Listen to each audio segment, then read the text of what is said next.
बिस्मिल्लाहिर्रहमानिर्रहीम। अस्सलाम वालेकुम वीवर्स, कैसे हैं? इंशाअल्लाह अज़ीज़ हमेशा की तरह से अपने अपने घरों में खुश आबाद होंगे और रब्बुल इज़्ज़त से दुआ है कि जिनकी परेशानियां परवरदिगार तमाम लोगों की परेशानियों को दूर फरमाए, आमीन सुम आमीन। जी, आज आपके लिए मैं आलू के पुलाव की रेसिपी तो लेकर आई हूँ, जैसे आपको नज़र ही आया है, लेकिन ये बिल्कुल यूनिक सी रेसिपी मैंने बनाई है। ये आलू का पुलाव इतना ज़बरदस्त और झटपट बनने वाला है। इसमें कुछ ज़्यादा चीज़ें हमने नहीं डाली, आलू और शिमला मिर्च से हमने इसको बनाया है और बहुत टेस्टी, बहुत शानदार बना है। अभी मौसम इतना अच्छा सा है, ठंडा मीठा सा, तो इसमें आप बनाएंगे तो बहुत इंजॉय करेंगे और बहुत आपको अच्छा लगेगा ये। तो देखते हैं इसको बनाते हैं किस तरह है। देखिए, हम चावल की जो भी रेसिपी बनाते हैं उसमें ऑयल का इस्तेमाल ज़्यादा होता है, तो हमने पौन कप डाला है ऑयल, एक से कम और आधे से ज़्यादा। उसमें 1 टेबलस्पून भर के हमने साबुत गरम मसाला डाल दिया, जिसमें हमने एक बड़ी इलायची, दालचीनी के टुकड़े, लौंगे थी 5 से 6, 8 से 9, काली मिर्च और सफ़ेद ज़ीरा आधा टीस्पून।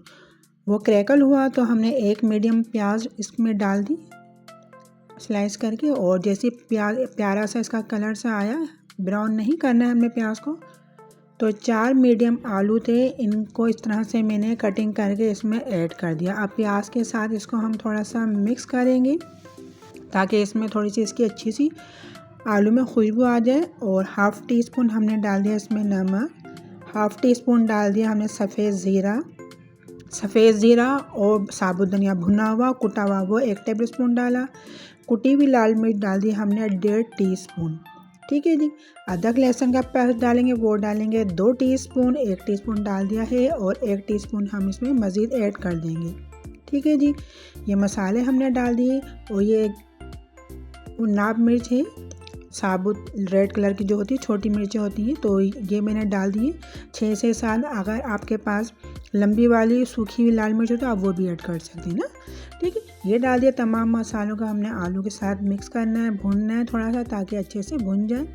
वो 1-2 मिनट हमने भूना, उसके बाद हमने डाल दिया इसमें 1 कप पानी और साथ में डाल दिया हमने टमाटर। ठीक है जी। टमाटर को हम करेंगे अच्छे से मिक्स।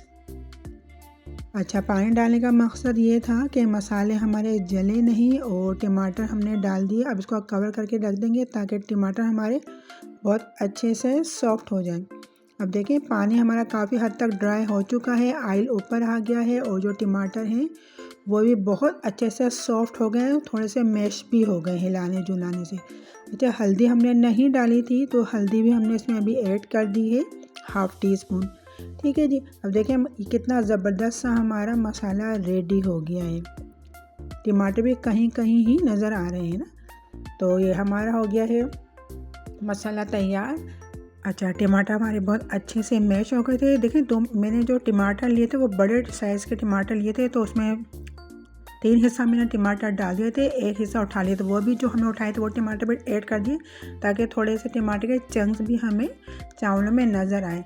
इनको थोड़ा सा मिक्स किया, उसके बाद मैंने डाल दिया इसमें 2 गिलास पानी और आधा गिलास और पानी डाल दिया। तकरीबन हमने डाल दिया है 2.5 गिलास पानी, और इसमें नमक डालेंगे हम 1 टीस्पून नमक हमने इसमें ऐड कर दिया है और हाफ़ टी स्पून और डाल दिया। नमक आप आपकी टेस्ट के अकॉर्डिंग इस्तेमाल करेंगे। अच्छा, आधा किलो चावल थे, वो मैंने भिगो के 15 मिनट पहले ही रख दिए, जो रेगुलर चावल हम बनाते हैं।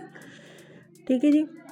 पानी डाल दिया, पानी में आया जोश, तो हमने जो आधा किलो चावल लिए थे वो हमने भीगे हुए वो इसमें ऐड कर दिए, और 1 शिमला मिर्च ली थी, उसके इस तरह क्यूब बनाए वो डाल दिए। रेगुलर मिर्चें वो 4 से 5 डाल दिए। थोड़ा हरा धनिया डाल दिया, थोड़ा हरा धनिया, और रेगुलर जो मिर्च है वो मैंने उठा के रखी है, दम पे भी हम डालेंगे। ठीक है जी। अब तमाम चीज़ों को हमने आपस में मिक्स करना है हल्के हाथ से और कवर करके रख देंगे।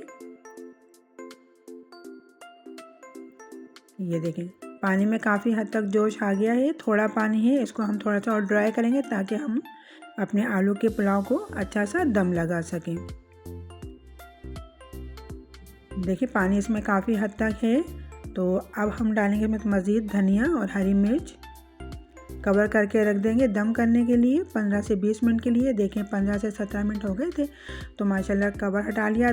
माशाल्लाह से बहुत ज़बरदस्त से हमारे आलू के पुलाव बनके हो गया है रेडी। ये गर्मा गर्म निकाल के इसको अचार रायते सलाद के साथ खाएं, एंजॉय करें। अपना फीडबैक मुझे ज़रूर दिया करें। बस यहाँ पे मेरी रेसिपी ख़त्म होती है। अगर आपको मेरी रेसिपी पसंद आई है तो इसको लाइक शेयर और मेरे चैनल को कीजिएगा सब्सक्राइब। मुझे रखिएगा अपनी दुआओं में याद। मिलते हैं नेक्स्ट वीडियो में, तब तक के लिए अल्लाह हाफिज़।